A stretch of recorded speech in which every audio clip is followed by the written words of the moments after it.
At this time of tabernacles, I want to pick up a couple of articles that have been written this week. Pretty amazing, because they all tie in with the tabernacles feast.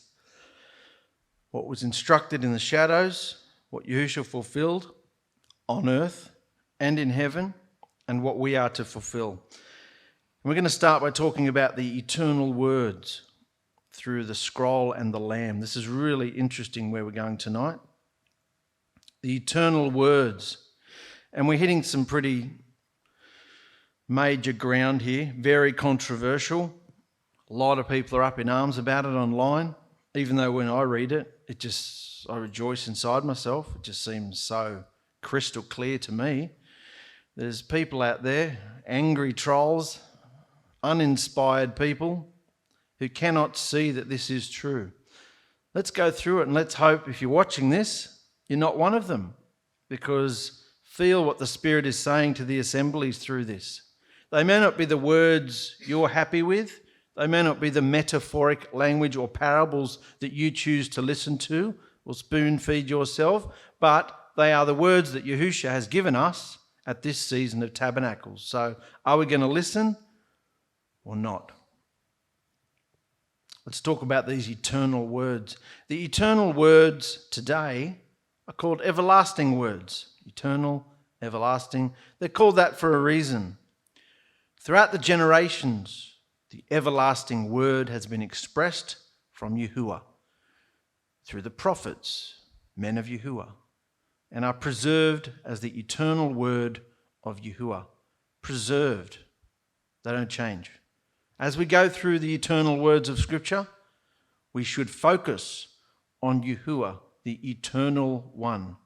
What does eternal mean? No beginning and no end. Eternal. We should focus on Yahuah, the eternal one, to see what he is doing in the present time of his action. Whether it be here, today, future, we're supposed to look at what he's doing in his present time of action. Yes, we see in his words what he has done, but we are looking in the abstract to see what else he is doing and saying in those present times. You all understand about looking in the abstract, don't you? It means you don't ignore the ink on the page. You listen to his voice while you're reading the ink on the page, and the same Spirit will speak to you. Yahushua will show you hidden truths in his word for his chosen bride. Yahuah doesn't do anything without a reason. Doesn't do anything without a reason, and has introduced himself to us as the eternal Alahim, the Aleph and the Tor, the almighty, powerful creator that is seated on the throne in heaven. That's how he's introduced himself to us ever since Genesis, all through. The eternal Alahim, Aleph Tor, that's all through the text as well. Untranslated Aleph Tors from the very beginning. He's the Almighty, the Al Shaddai, all those terms that we used back then. The powerful creator that is seated on the throne in heaven. You get that impression when you read the older scriptures, don't you? Even though Yahuah says he has no beginnings or ending and hasn't left us with a picture or carving of himself, we still have an image in our mind of this almighty, eternal creator. For the image is pictured in our mind's heart. Supernaturally, we see who and what he is compared to ourselves. His word says that we are created in his image, which gives us this understanding. So therefore, we automatically think, oh, he must look something like us. Generally, when you think of the Father back here, you're thinking, oh, big grey old man sitting on a throne up in heaven somewhere, looking somewhat like us, a human being, because we're created in his image, aren't we? He told the Israelites all through, you will not bow down to any images, you will not lift up an image of me, you can't put an image to me. Remember all those scriptures? They weren't allowed to form in some kind of shape, whether it be an animal, a bird or a man or anything, and bow down to worship it. No, that's what the pagans do, the nations. The only image is human beings. We think that we look like that. We put that image in our mind's eye. All through the eternal words written in the scriptures, he says, heaven and earth will pass away, but my words will remain. His words will remain. Even after heaven and earth, which we know will pass away, we've been told there's going to be a new heaven and new earth. Does that mean there'll be new words? No, because his word is just an extension of who he is. He doesn't change. These words are eternal, forever and ever and ever, as are the characters and the images given, just as all images are eternal. In between the images, Yahuah is doing and can do anything. In between the images, different images, there was a burning bush, there was an altar, there was tabernacle, there was fire, there was a smoke, there was a cloud, all sorts of images. In between all these images that Yahuah is doing, he can do anything, can't he? He can do anything. Our problem is, this is the big problem with people. They find a handful of scriptures and they can't see outside of it. Our problem is we are looking at the letter of the word and not into the supernatural abstract of what is really going on through the real life stories of men and women through the ages and limiting Yahuah's power. And if we do that, we are no different than the Jews, particularly the Pharisees and Sadducees of Yahusha's time. They couldn't put him in a box. They couldn't work out who he was because they had a preconceived idea based on the text of who their Messiah was supposed to be, who their deliverer was supposed to be. Likewise today, people are expecting a father and a son to return because the son's seated at the father's right hand. Or is he? See, when you're just looking at the text, well, you can put whatever cosmic, crazy, cuckoo ideas you want to the text. You've got to be listening to the Spirit. Our focus in this article is on Yahuah himself, what he did and what he became. We saw an exhibition of his power in Egypt, bringing his people out from the bondage of Satan. That was the beginning of the feast experience, the Passover. We saw him bring his people out of the bondage of Satan, an amazing, miraculous, incredible presentation of his supernatural power. Very hard to read those stories and go, how did these people not just succeed after seeing all that? But even Yahusha said, doesn't matter how many miracles I show some people, they still won't believe. Clearly, because look what happened to Israel. All that, the 10 plagues, Moses bringing them out of Egypt. Egypt was left desolate, and the Hebrews took all the Egyptians' wealth through the Red Sea to meet Yahuah on the mountain. The eternal Creator always has a plan and a reason, which he gave Moses to build. And as we know, that was the tabernacle, which was the focus of Israel. That was the whole focus because it was about him coming into the camp, which he led by cloud in the day and by fire at night for warmth. At this time, Moses was the first man to ever get a glimpse of Yahuah. But he was only allowed to see the back of him, because if he saw his face, he would have been frackled up from the power. So here again we see an image, don't we? That's kind of one of the main focal points in this article about the image that we get in our mind of something, and we find it hard to give up the image. Even though one of the images might be written in the text, That's another image we've seen here. The fact that Yahuah has a back and he's turned his back on him, so that he won't get frackled up. Yahuah is always presenting some form of abstract image of himself. Yahuah is always presenting some form of abstract image of himself. Why would he have to do that? Because our mind we can't wrap our minds around it otherwise, can we? He led them out on eagle's wings. He doesn't have wings. So many scriptures talking about his hands, his feet, with a strong arm. He doesn't have an arm. He's a spirit.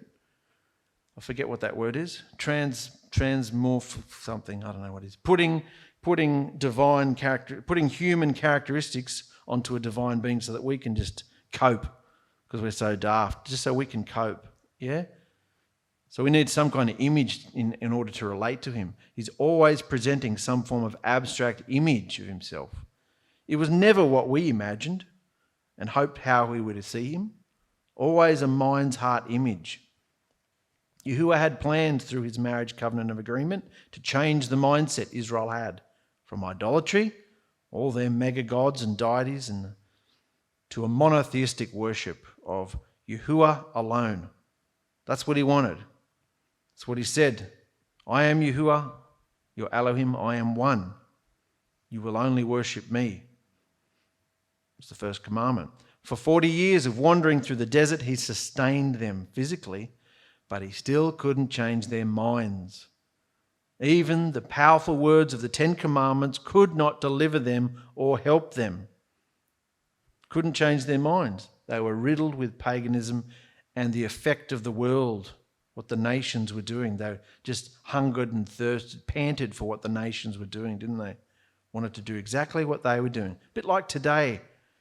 Everybody wants to do what the world's doing and know what the world's knowing. What a disappointment for Yahuah.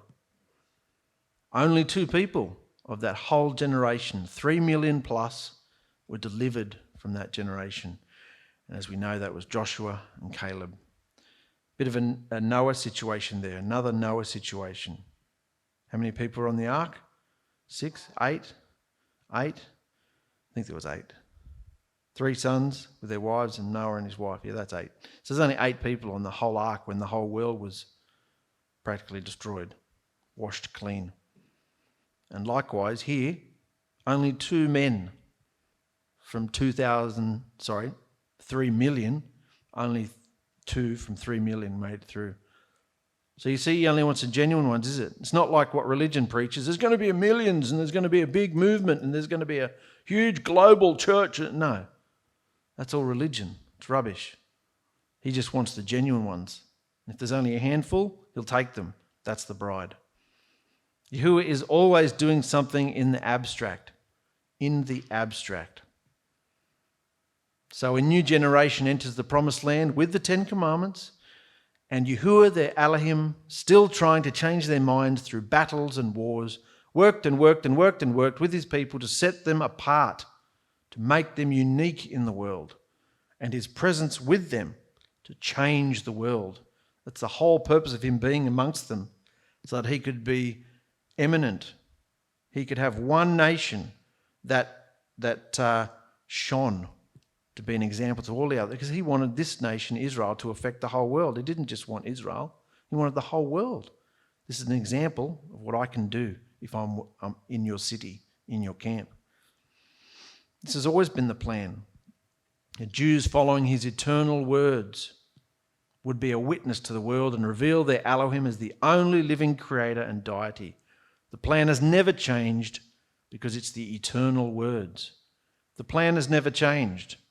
Israel's been divorced, but he still wants a people to show the world what having Yahusha in your house, in your camp, in your assembly, in your business, in your marriage, in everything, what it looks like.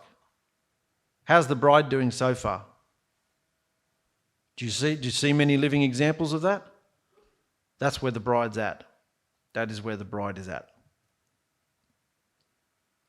The Jews, or Israel, took on idolatry even worse than the surrounding nations. They didn't just copy them, they became worse than the surrounding nations and turned the worship of Yahuah into a mixture of idolatry with the priesthood and the feasts. They mixed it all up together with idolatry.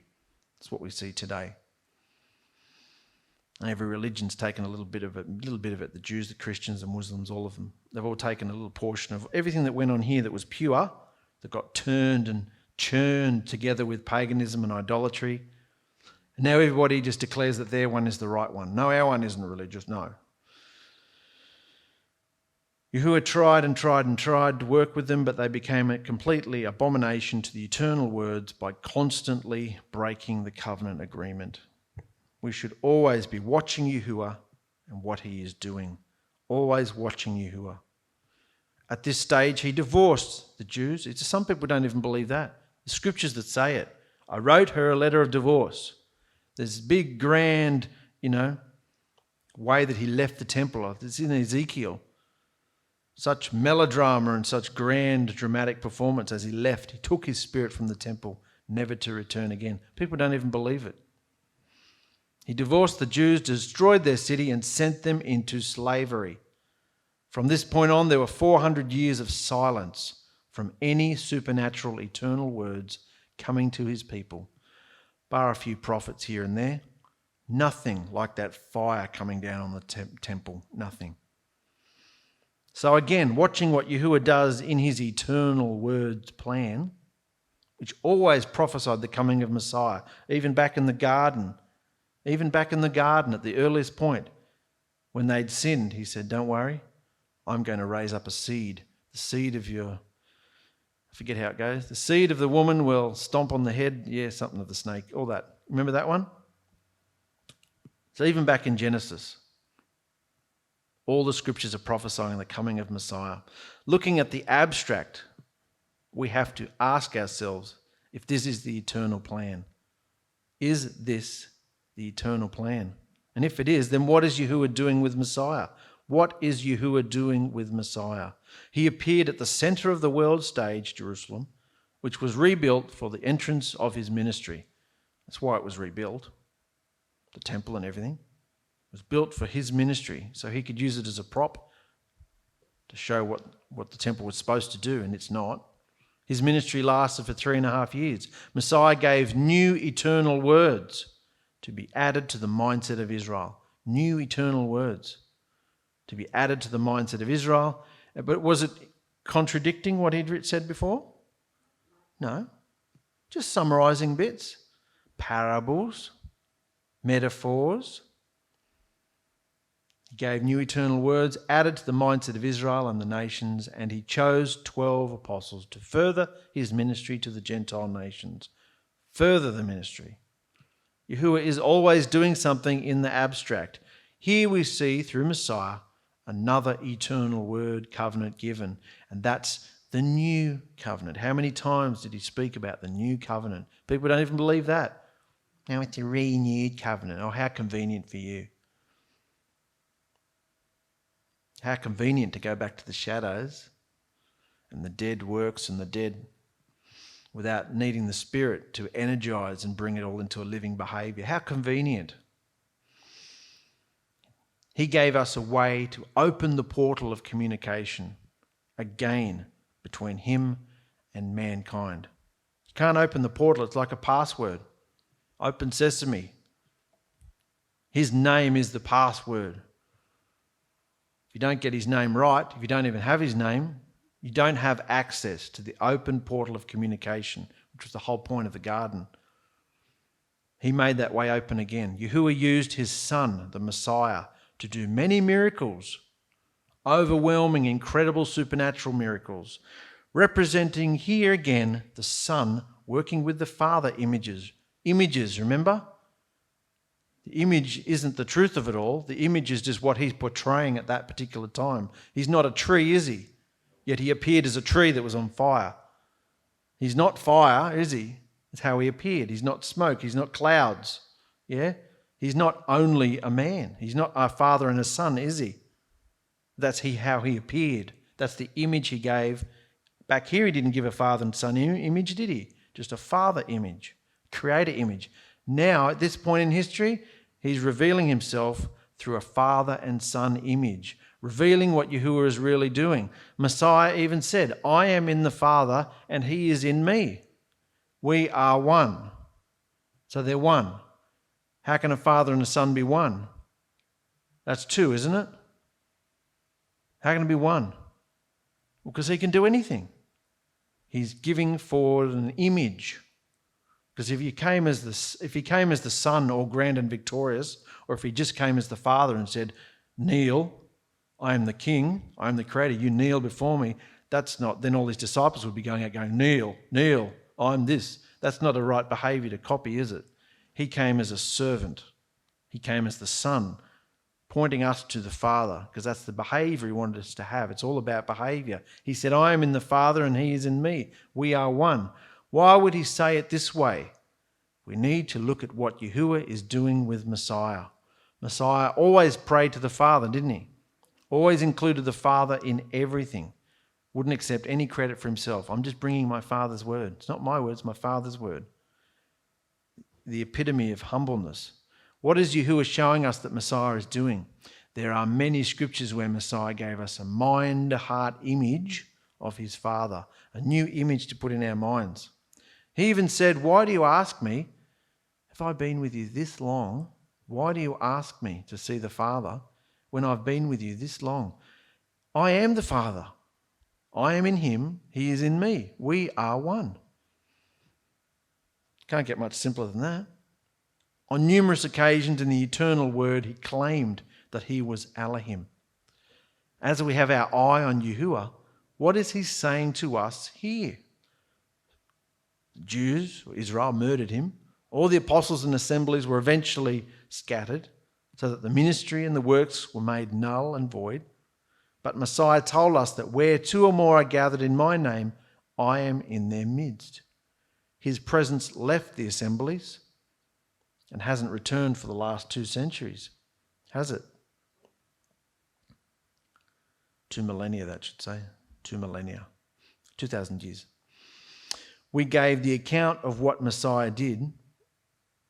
We gave the account of what Messiah did when he returned to heaven. Again, Yahuah is showing us something else. We are told that our body is now the temple. So now he's showing us something else, a different image. Our body is now the temple. My body doesn't look like a temple. Does your body look like a building? No. So see how images.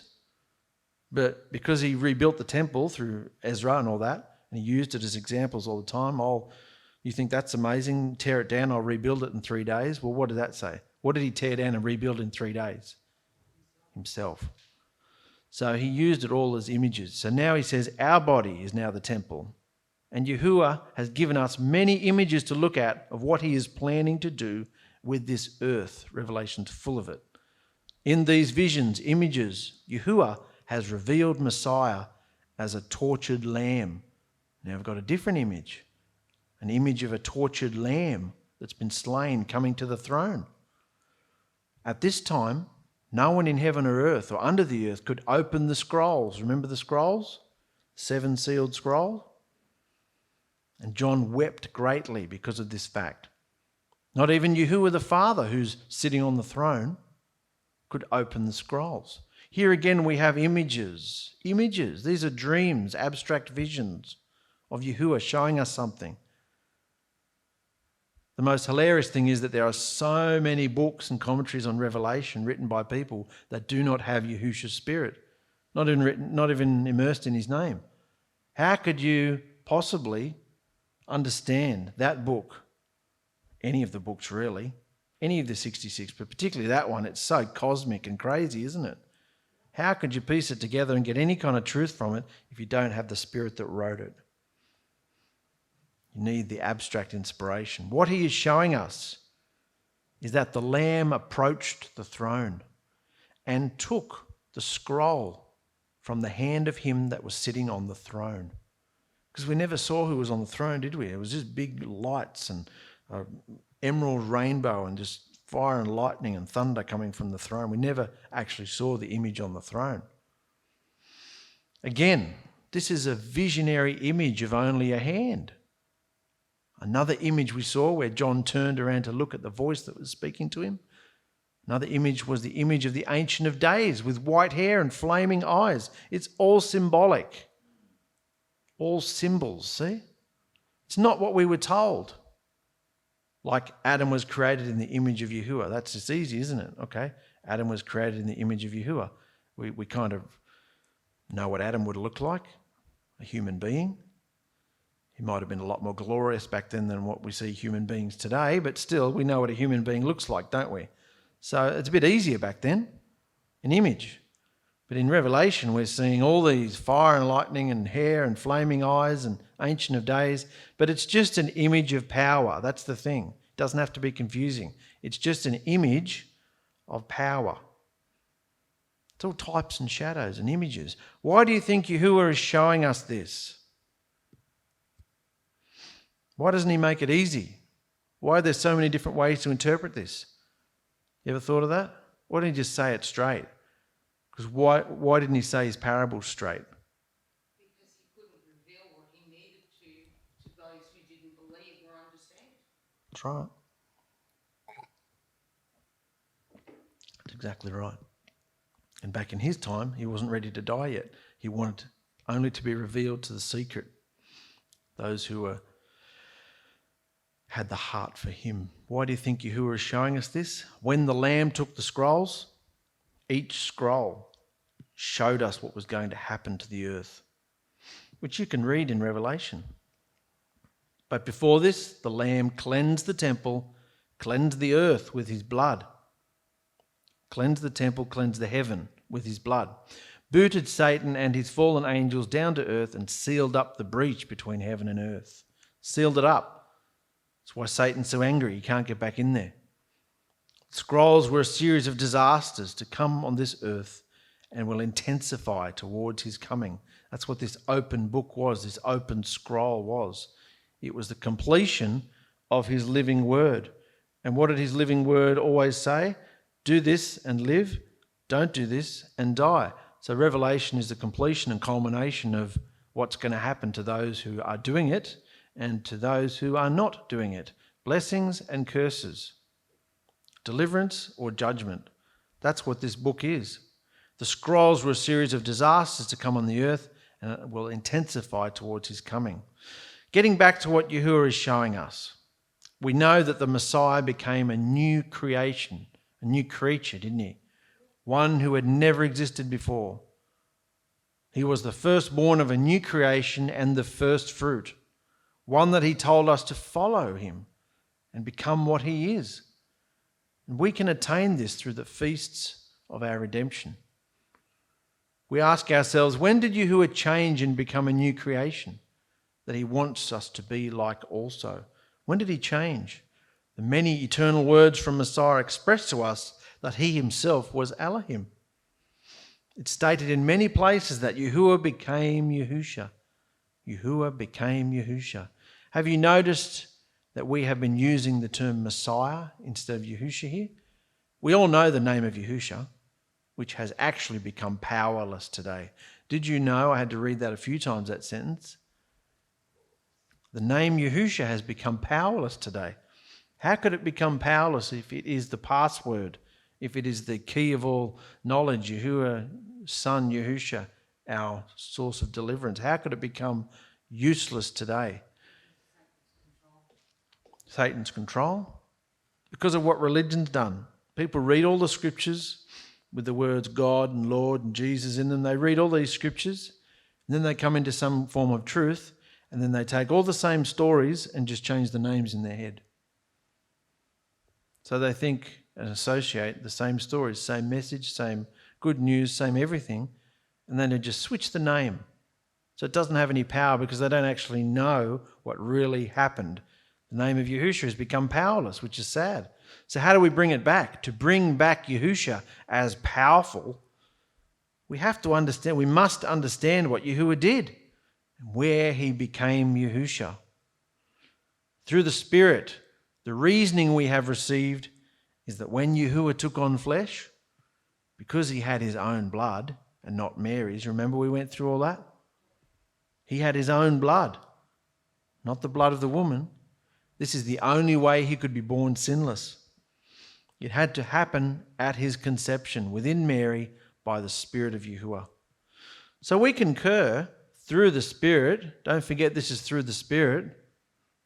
We concur that Yahuah transposed, metamorphed into Yahusha, making a brand new creation, a different eternal being. These are the eternal words. So Yahuah entered this seed, entered this body to become the new Elohim. Yahuah became Yahusha. Many people say, no, Yahuah, then they bring up scriptures, tens of hundreds of scriptures. Yahuah is my name, that is forever. It's eternal. Yahuah this, Yahuah that. Eternal this, eternal. You can't put a limit on eternal, can you? It's forever. But they don't realize that this name here has what in it? Yahuah plus deliverance.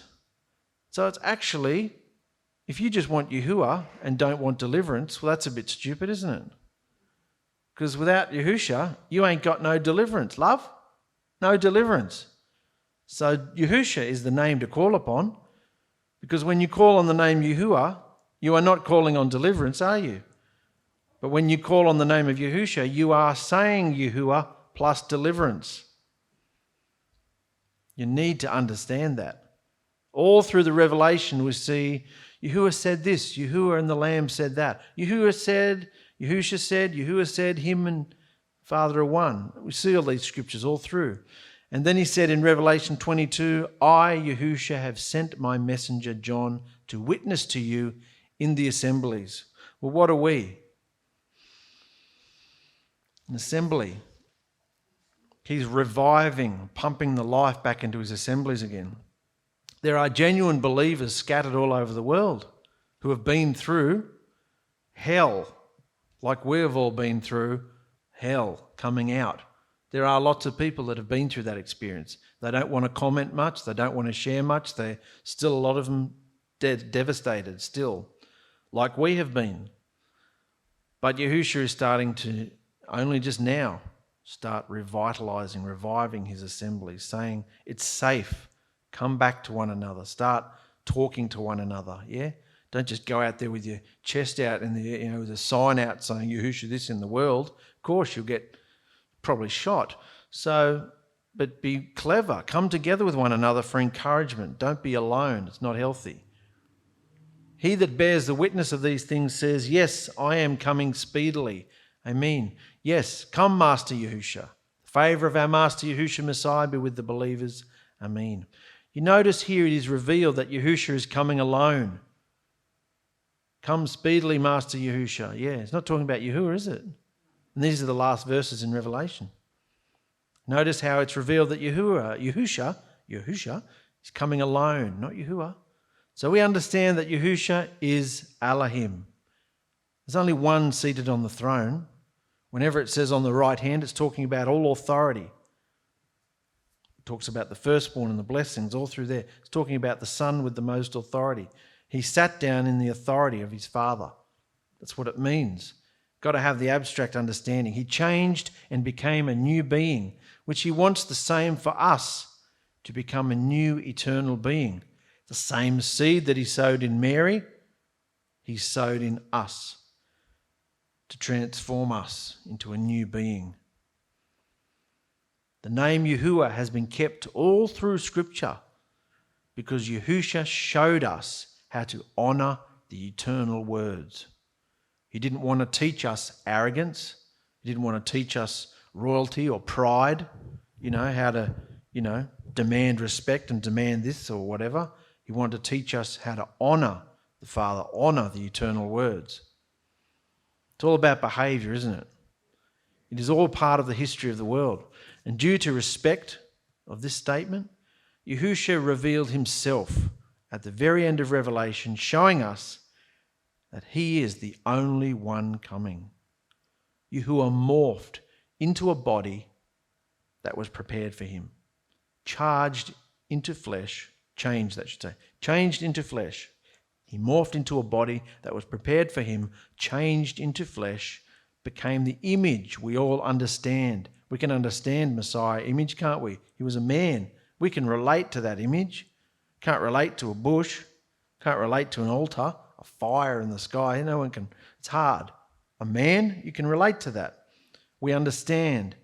And the new Alahim was to become Yahusha. We now see Yahusha, the new creation, is the one we worship and pray to. Yahuah is actually no more because he morphed into a new being. This is the main understanding we all need to come to.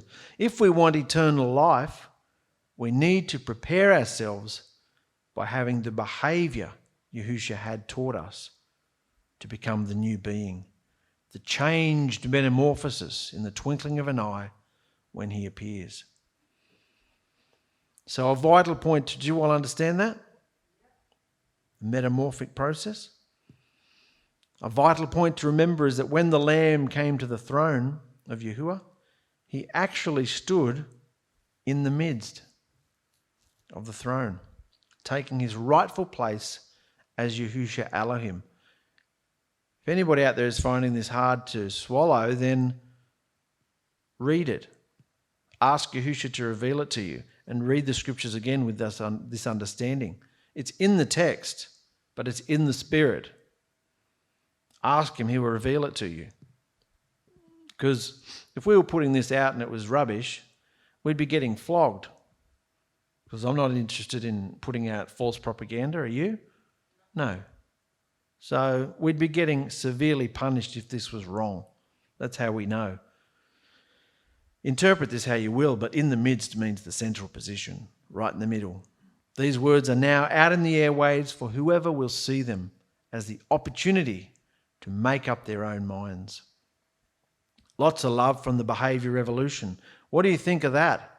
The fact that we need to understand that Yahusha is the one we now serve, the one we now bow down and worship and behave. We're copying his behaviour. Very hard to copy the behaviour of an Alahim in another dimension, isn't it?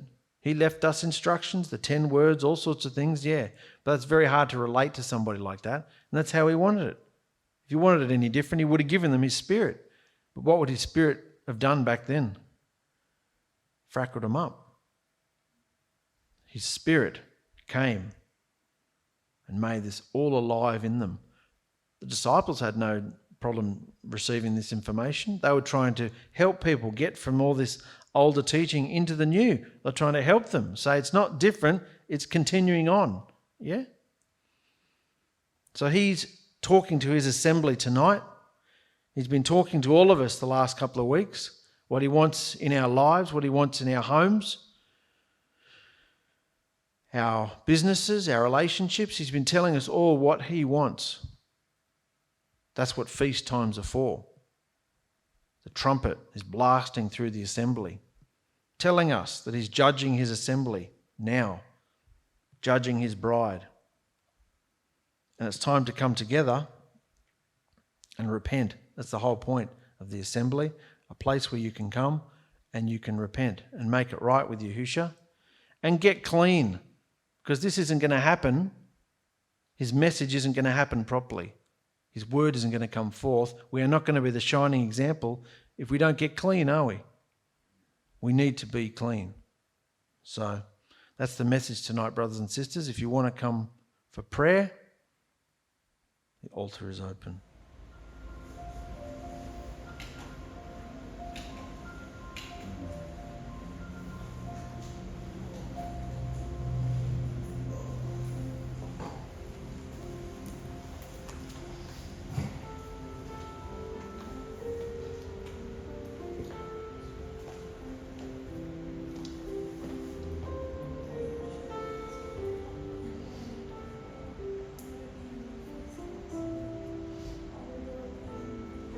Let's close the meeting tonight.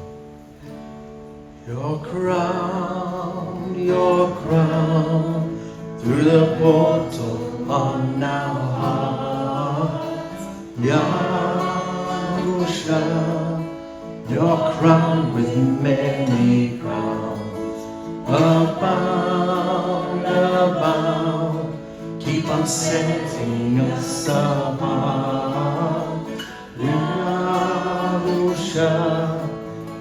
Crowned with many crowns, rid round through your supernatural. Yahusha, we prep our wedding gown. Surround with your healing power of love. We all pray our loved ones will be found. Your crown, through the portal on our hearts. Yahusha, your crown with many crowns. Thank you, Yahusha, that you have revealed so much amazing truth to us at this feast time. We want more. We hunger and thirst for more of your truth. We don't care how strange or bizarre or abstract it is. Please reveal it to us. We pray for all our friends and families, wherever they are spread. You will draw them, strengthen them, and have your way in all the situations, Yahusha. Bless our family and continue to help us. Strengthen us, keep the demons out of our homes. We pray all this in your wonderful name, Yahusha. So be it. So be it.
There's not a soul out there, no one to hear my